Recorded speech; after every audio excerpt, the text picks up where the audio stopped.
میں NAB lieutenant general retired Nazir Ahmed کی تقرری کا نوٹیفیکیشن جاری کر دیا گیا۔ نوٹیفیکیشن کے مطابق lieutenant general retired Nazir Ahmed کی بطور چیئرمین تعیناتی 3 سال کے لیے ہوگی۔ جوائنٹ سیکرٹری عمر عزیز کے دستخط سے وزارت قانون و انصاف نے نوٹیفیکیشن جاری کیا۔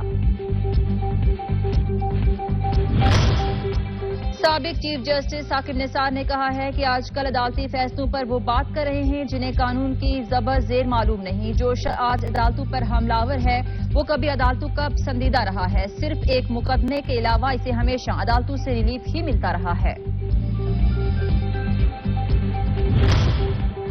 انٹر بینک مارکیٹ میں کاروبار کے دوران ڈالر کی قیمت میں اچانک بھاری کمی دیکھنے میں آئی۔ انٹر بینک مارکیٹ میں کاروبار کے آغاز کے کچھ ہی دیر کے بعد ڈالر کی قیمت میں 3 روپے 46 پیسے کمی ہوئی۔ انٹر بینک مارکیٹ میں ڈالر 275 روپے پر ٹریڈ کر رہا ہے۔